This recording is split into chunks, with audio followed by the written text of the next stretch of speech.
uma questão que é fundamental, que é o próprio 7 de outubro. Acontece que esse dia, até o dia 7 de outubro do ano passado, falar sobre antissemitismo para o público brasileiro era sempre um desafio. Parecia um ódio abstrato, talvez adormecido, talvez invisibilizado e até sobreposto por outros ódios. Quem dera se eu pudesse estar aqui hoje para falar sobre antissemitismo sem o pano de fundo da tragédia terrorista, antissemita na sua essência, que aconteceu em Israel no dia 7 de outubro. Talvez eu nem estivesse aqui gravando essa aula. O nosso tema aqui de hoje, educar sobre o antissemitismo, ele demanda algumas reflexões iniciais e principalmente a necessidade de a gente estabelecer algumas premissas que vão nos ajudar a guiar, a orientar esse trabalho de educação. Eu vou citar brevemente cada uma dessas premissas e eu ressalto aqui que algumas questões podem parecer óbvias, mas elas não são. É preciso que a gente verbalize e compreenda, né, essas premissas para a gente dar seguimento até chegar na questão educativa em si,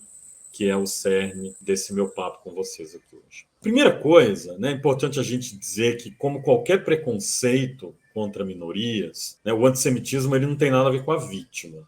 Né? No caso do antissemitismo, ele não tem nada a ver com a pessoa judia. Ele tem a ver com a percepção que o antissemita tem em relação ao judeu. Isso é muito importante, isso vai mudar toda a nossa percepção. Então, se a gente quiser entender o antissemitismo e traçar estratégias para educar e para combater o antissemitismo, a gente deve olhar para o antissemita e não para o judeu. E quando eu falo olhar, não é falar com ele, é refletir a partir dele. E isso tem a ver com o segundo ponto, né? Que é um ponto também que pode parecer óbvio, que é uma consequência do primeiro, que é a noção de que o antissemita nem sempre lida com o que a gente pode chamar de judeu real, que é aquele que o judeu que é plural, que alimenta a sua identidade judaica de formas diferentes, com apelos completamente diferentes entre si. É uma expressão que se popularizou recentemente. O professor Michel German trouxe isso da academia, falar do judeu imaginário, da Israel imaginária, daquele que é projetado a partir de uma ideia estereotipada e construída para fins ideológicos, políticos, na maioria das vezes, inclusive nefastos. Esse já é outro papo, mas é fato que esse judeu imaginário ele pode ter muita, pouca ou absolutamente nenhuma relação, como eu disse, com pessoas judias reais, seja em Israel ou seja fora de Israel.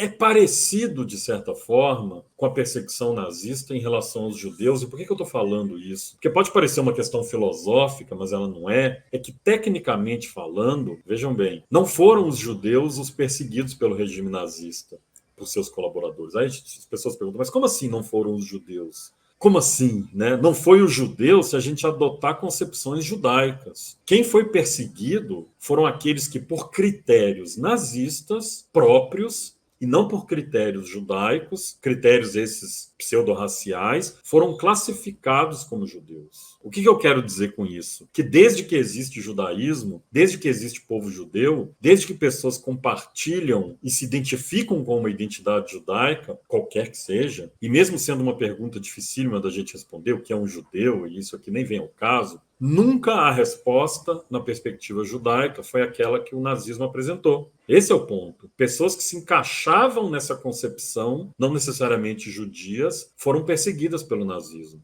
E também o contrário. Pessoas que poderiam ser consideradas judias por alguma perspectiva judaica não foram perseguidas porque não se encaixavam na concepção nazista. Essa discrepância gerou muitas discussões posteriores.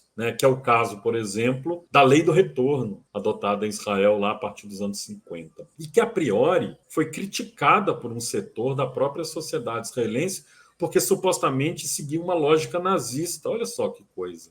O argumento era o seguinte: se a pessoa fosse suficientemente judia para ser mandada para uma câmara de gás, então ela deveria ser suficientemente judia para ser acolhida como cidadã pelo Estado de Israel. Esse raciocínio, que aparentemente é muito bonito, foi muito debatido, é polêmico, e o argumento contrário se embasava justamente no questionamento de, seria então o Hitler o responsável por definir quem é e quem não é judeu para o próprio Estado de Israel? É o antissemita que vai definir agora quem que é judeu e quem não é? É a definição do antissemita que vai ser usada pelo Estado de Israel, não para definir quem é judeu ou quem não é, mas para dar cidadania a pessoas que estão espalhadas pelo mundo? E o mesmo acontece com o antissemitismo. Pode parecer um devaneio, mas inclusive pessoas não judias podem sofrer antissemitismo, mesmo sem serem judias, dependendo do critério que o próprio antissemita cria, que o próprio antissemita define. Enfim, essa é uma discussão preliminar e, ao mesmo tempo, também posterior ao Holocausto, mas que é muito relevante como premissa para a gente dar seguimento nesse papo sobre educação.